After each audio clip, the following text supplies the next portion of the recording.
নমস্কার, আমি Aditya and welcome to my YouTube channel Gangchil and welcome to Darjeeling যাত্রা পার্ট 3। আগের পর্বে যেমনটা দেখেছিলেন আপনারা যে আমি হোটেলে পৌঁছে গেছি, আর আমার হোটেলের সামনে থেকে ভিউটা ঠিক এরকম। 5 নম্বর রুমে আমি স্টে করছিলাম। সকালে খেয়ে একটু রেস্ট নিয়ে আমি সন্ধে বেরিয়ে পড়লাম একটু ম্যাল রোডের দিকে হেঁটে ঘোরার উদ্দেশ্যে। ম্যাল রোডের লোক অনেক কম ছিল, তার কারণটা আমি গেছিলাম উইকডেজে। এই যে দেখতে পাচ্ছেন ফাউন্টেন থেকে বাঁদিকে গেলে গ্লিনারিস পড়ে আর সোজা চলে গেলে ম্যাল রোডে চলছে তখন সরস মেলা। আমাদের কলকাতা নিউ টাউনেও এই মেলাটা প্রত্যেক বছরই হয়, আর ঠিক একই রকমভাবে দার্জিলিংয়েও এটা হয়েছে। যেমন বিভিন্ন জেলার বিভিন্ন স্পেশালিটি নিয়ে এরা পুরো ম্যাল রোড বরাবর গোল করে ঘিরে সুন্দরভাবে স্টল দিয়েছে। আর এই মেলায় এসে বেশ কিছুক্ষণ আমি এই প্রোগ্রামে একটু অংশগ্রহণ করলাম দর্শক হিসাবে। খুব সুন্দর প্রোগ্রামটা হচ্ছিল এখানে। প্রোগ্রাম দেখতে দেখতে বেশ কিছুক্ষণ সময় এখানে কাটিয়ে আবার বেরিয়ে পড়লাম গ্লিনারিসের দিকে। লোক সংখ্যা অনেক কম, ওই একটাই কারণ, সেটা হলো আমি একটু উইকডেজে এসেছিলাম। উইকেন্ডে আসলে যত দেখছেন তার প্রায় 4 গুণ লোক বেশি এখানে যাতায়াত করে। কিছু দূর হেঁটে একটু আশপাশটা ঘুরে নিয়ে আমি রাতের খাবার নিয়ে হোটেলে চলে এসেছিলাম। তার একটাই কারণ, পরের দিন আমাকে সকাল সকাল বেরোতে হতো সাইড ট্যুরের জন্য। তবে এক্ষেত্রে কালকে সাইড ট্যুরে আমি টাইগার হিলকে রাখিনি। আর পরের দিন সকালে ঘুম থেকে উঠতে আমি আমার ঘরের জানলা থেকে ঠিক এই রকম দৃশ্যটা দেখতে পেলাম, যেটাতে আমার দিনের শুরুটাই হয়ে গেল একদম অন্যরকম। সকাল সকাল ঘর থেকে বেরিয়ে ওই একই পথে চলে আসলাম ফাউন্টেনের সামনে, আর ওখান থেকে সোজা না গিয়ে নিয়ে নিলাম বাঁ দিক, অর্থাৎ গ্লিনারিসের সামনে। রাত্রিবেলা ভিড় থাকার কারণের জন্য গ্লিনারিসের সামনে দাঁড়িয়ে একটাও ছবি তুলতে পারিনি, তাই ভাবলাম যে সকালবেলা গিয়ে যদি ছবি তুলতে পারা যায়। আর যেমনটা ভেবেছিলাম ঠিক তেমনটাই, সকালবেলাতে গ্লিনারিসের সামনে পুরো ফাঁকা, যত ইচ্ছে এখানে চাইলে ছবি তোলা যাওয়া সম্ভব। তবে এখানে বেশ কিছু ছবি তুলে আমি এগিয়ে গেলাম রামাদা হোটেলের দিকে, কারণ ওখান থেকেই আমার সাইট সিনের জন্য গাড়ি পিক আপ করতে আসবে। যদিও গাড়ি আসবে 8:30টার পর, এখন ঘড়ির কাঁটায় 8:30 বাজতে অনেক দেরি, এখনও 8টাও বাজেনি। সেই কারণে কেভেন্টার্সও এখনও বন্ধ। কেভেন্টার সাধারণত 8টার সময় খোলে। আমি জাস্ট একটু তাড়াতাড়ি বার হয়েছিলাম একটু আশপাশটা হেঁটে ঘুরে দেখার জন্য যে সকাল সকাল দার্জিলিং শহরটাকে কেমন দেখতে লাগে। তবে দার্জিলিং ভ্রমণের ক্ষেত্রে আমার ভাগ্যটা খুব ভালো ছিল, যে কদিন ঘুরেছি সে কদিনই আকাশ ক্লিয়ার পেয়েছি। আর হাঁটতে হাঁটতে এই দেখুন চোখে কি পড়লো, কাঞ্চনজঙ্ঘার চূড়াটা এখান থেকে কত সুন্দর দেখা যাচ্ছে। ঘড়ির কাঁটায় তখন 7:57, 8টা বাজতে আর 3 মিনিট বাকি। কেভেন্টার্সের সামনে আস্তে আস্তে ভিড় জমতে শুরু করেছে। তবে এই দিন আমার কেভেন্টার্সে খেতে যাওয়ার তেমন কোনো ইচ্ছা ছিল না, তাই আমি চলে আসলাম হোটেল মহাকাল। শুনেছি হোটেল মহাকালের খাবার খুবই ভালো খেতে। তো সকাল 8টার সময়তেই হোটেল মহাকাল খোলে। সেই সকাল 8টা বাজতেই আমি পৌঁছে গেছি হোটেল মহাকালে। আর গিয়ে দেখছি তখন সবে স্টাফরা এসে রান্না বান্না সবে শুরু হয়েছে। আমি গিয়ে সবার আগে একটু মেনু কার্ডটা চেক করলাম। অবভিয়াসলি বাঙালি, আর বাঙালির প্রথম কাজ মেনু কার্ডে দাম চেক করা। আমি ছটফট অর্ডার দিয়ে দিলাম আলু পরাঠা, রায়তা, তার সঙ্গে ডিম ভাজা। এখান থেকে তাড়াতাড়ি খেয়ে নিয়ে আমি চলে গেলাম রামাদা হোটেলের সামনে। তার কারণটা গাড়ি অলরেডি চলে এসছে, আর ওখানে বেশিক্ষণ গাড়ি দাঁড়াতে পারবে না। সাধারণত ওই রামাদা হোটেলের সামনে আর ভানু ভবনের সামনেই সাইড ট্যুরে যাওয়ার সময় গাড়িগুলো পিক আপ করে। এছাড়া সাধারণত অন্য কোনো জায়গা থেকে পিক আপ হয় না, এখানে পুলিশের অনেক সমস্যা আছে।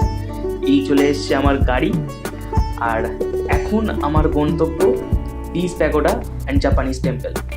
একই আঁকাবাঁকা পথ ধরে পাহাড়ি রাস্তা দিয়ে চলে আসলাম আমার প্রথম গন্তব্য Japanese temple and piece pagoda. এই দুটো সাইট সিন সাধারণত একসঙ্গেই করা যায়।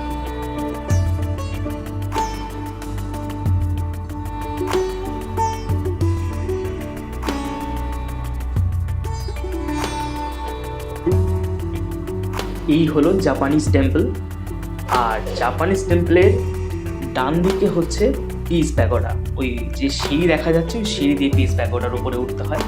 তবে আমি জাপানিজ টেম্পল থেকে একটু বাঁ দিকে এগিয়ে আসলাম, কেননা এখান থেকে যে ভিউটা দেখা যাচ্ছিল সেটা ভাষায় প্রকাশ করা সম্ভব না।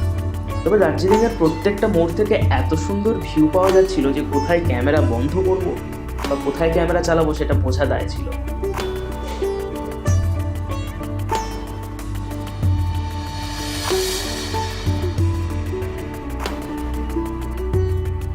কাঞ্চনজঙ্ঘার এত সুন্দর ভিউ দেখার পরে আমি জাপানিজ টেম্পলটা একটু ভালোভাবে আশপাশটা ঘুরে নিলাম। এই হচ্ছে জাপানিজ টেম্পলের ভিতরে একটা ছোট্ট বৌদ্ধ মূর্তি রাখা আছে, এখানেই সাধারণত সবাই প্রেয়ার করে। আর ডান দিক দিয়ে সোজা চলে গেলে পিস প্যাগোডা। পিস প্যাগোডার উপরে ওঠার পরে এখান থেকে কাঞ্চনজঙ্ঘার ভিউটা ছিল আরও পরিষ্কার, কেননা এটা নিচ থেকে মানে জাপানিজ টেম্পল থেকে অনেকটা উপরে ছিল, আর এখান থেকে কাঞ্চনজঙ্ঘা আরও পরিষ্কার দেখা যাচ্ছে।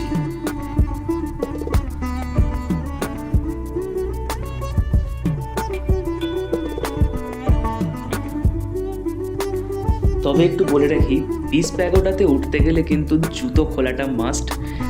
খুবই কষ্টদায়ক জুতো খুলে খালি পায়ে এই ঠান্ডার মধ্যে দিয়ে এই পাথরের মেঝে দিয়ে উপরের দিকে ওঠা।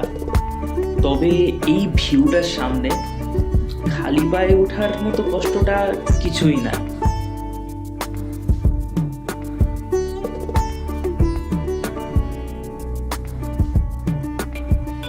জাপানিজ টেম্পল আর পিস প্যাগোডা দেখার পরে আমি আবার গাড়ি করে বেরিয়ে পড়লাম আমার পরবর্তী গন্তব্যের উদ্দেশ্যে, সেটা হলো ঘুম মনাস্ট্রি। পাহাড়ের আঁকা বাঁকা পথ পেরিয়ে বেশ কিছুক্ষণের মধ্যেই পৌঁছে গেলাম ঘুম মনাস্ট্রিতে। এই টয় ট্রেন লাইন বরাবর প্রচুর জামা কাপড়ের দোকান এখানে আছে, তবে এখানে দামটা একটু বেশি।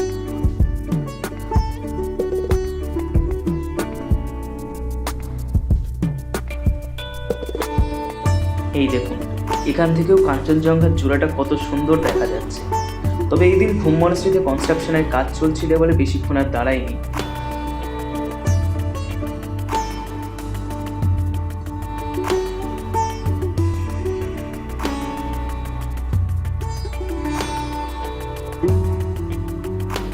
এই হলো ঘুম মনাস্ট্রি। আর ঘুম মনাস্ট্রি এখানেও বেশ কিছু সুভিনিয়ার্স আর ছোটোখাটো কিছু জামা কাপড়ের দোকান আছে।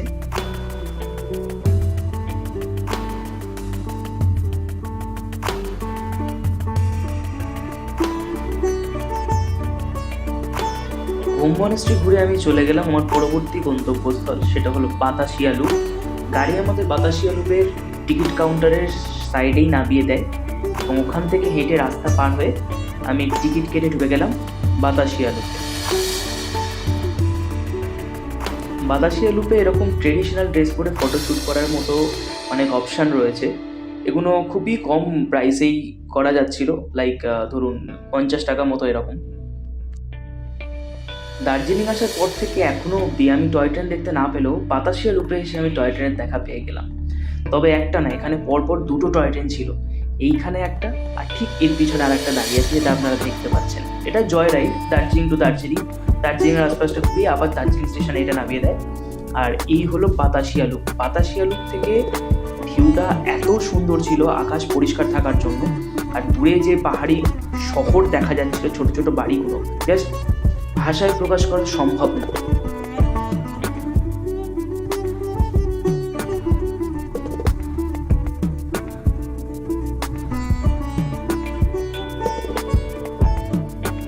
পায়ে হেঁটে বাতাসিয়া লুপের চারিদিকটা একটু দেখে নিলাম। এখানে একটা সুন্দর মার্কেট রয়েছে, এখানে চা বিক্রি হচ্ছিল, জামা কাপড় বিক্রি হচ্ছিল। আর বাতাসিয়া লুপে যথেষ্ট পরিষ্কার পরিচ্ছন্ন বাথরুম আছে, আপনারা চাইলে ইউজ করতেও পারেন। আর এখান থেকে সত্যি যে ভিউটা পাওয়া যাচ্ছিল, ওই যেমনটা আগে বললাম, ক্যামেরা অ্যাকচুয়ালি বন্ধই করতে পারছিলাম। একটা মনের ক্যামেরা আর একটা আমার মোবাইলের ক্যামেরা, দুটোই যেন মনে হচ্ছিল সবসময়তেই অন রাখি, সারা জীবনের মতোই মেমোরিটাকে ধরে রাখি। বাতাসিয়া লুপ দেখে আমি বেরিয়ে পড়লাম আমার পরবর্তী গন্তব্যের উদ্দেশ্যে। তবে বেলা বাড়ার সঙ্গে সঙ্গে দার্জিলিংয়ের জ্যামটাও প্রবল হারে বেড়ে গেছে। একটা জিনিস সত্যি কথা বলতে, দার্জিলিংয়ের জ্যামটা হলেও এত সুন্দর আশপাশের ভিউ যে সেই ভিউটাকে এনজয় করতে করতে কখন যে জ্যাম পার হয়ে চলে আসলাম পরবর্তী গন্তব্যে সেটা বুঝতেই পারি। এটা হলো একটা রিফিউজি সেন্টার।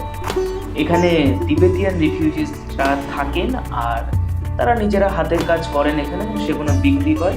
সেটাই হচ্ছে এখানকার অর্থ উপার্জনের একমাত্র অপশন। তবে এখান থেকে কাঞ্চনজঙ্ঘার ভিউটা একবার দেখুন, সম্পূর্ণরূপে পরিষ্কার। দার্জিলিং যাত্রার প্রত্যেকটা কোণ থেকে আমি কাঞ্চনজঙ্ঘাকে উপভোগ করতে পেরেছিলাম, আর দার্জিলিংয়ের প্রত্যেকটা শহরকে উপভোগ করতে পারছিলাম। এই তিবেতিয়ান রিফিউজি সেন্টারটা দেখে আমি চলে গেলাম আমার পরবর্তী গন্তব্যের উদ্দেশ্যে, সেটা হলো রঙ্গিত ভ্যালি টি এস্টেট। এত সুন্দর এই জায়গাটার ভিউ যে এখানে এসে কিছুক্ষণের জন্য বসলে আর আপনাদের উঠতে ইচ্ছা করবে না।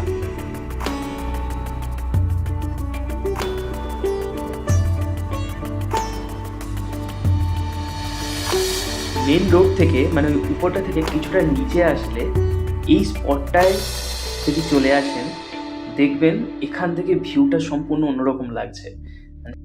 আমি বেশ কিছুক্ষণ এই ভিউ এনজয় করার পরে উঠে আসলাম ওপরে।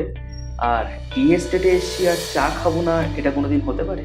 তো একটু গরম গরম দার্জিলিং চায়ের স্বাদ নিয়ে দুপুর 12টার সময় বসে বসে ঠান্ডায় কাঁপতে কাঁপতে, যদিও ঠান্ডা আমার লাগলেও আমার মনে হচ্ছে বাকিদের লাগছিল না, তাছে যাই হোক, একটু গরম চা খেয়ে বেরিয়ে পড়লাম আমার পরবর্তী গন্তব্যের উদ্দেশ্যে। আর সেটা হলো জু, দার্জিলিং হিমালয়ান জু।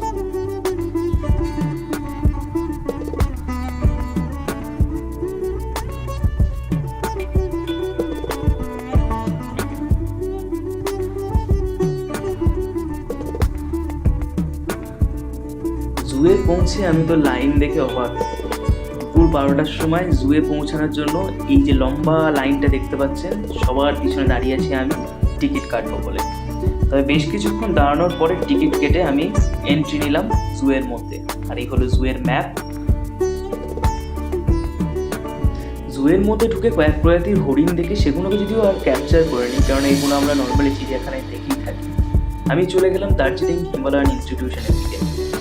যদিও দার্জিলিং জুয়ের মেন আকর্ষণ হলো রেড প্যান্ডা, তো সেটা দেখার জন্যই আমার বেশি আগ্রহ ছিল।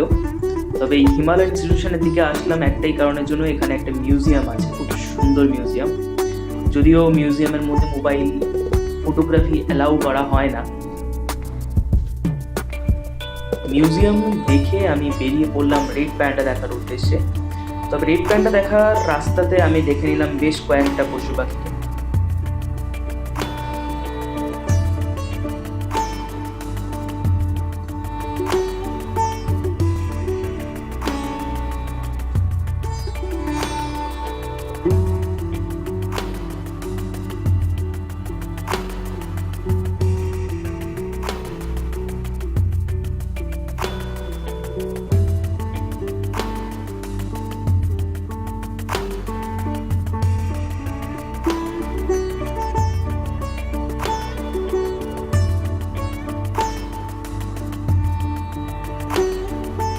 আর এই হলো রেড প্যান্ডা, যেটার জন্য অ্যাকচুয়ালি দার্জিলিং জুতে আমরা সবাই আসি।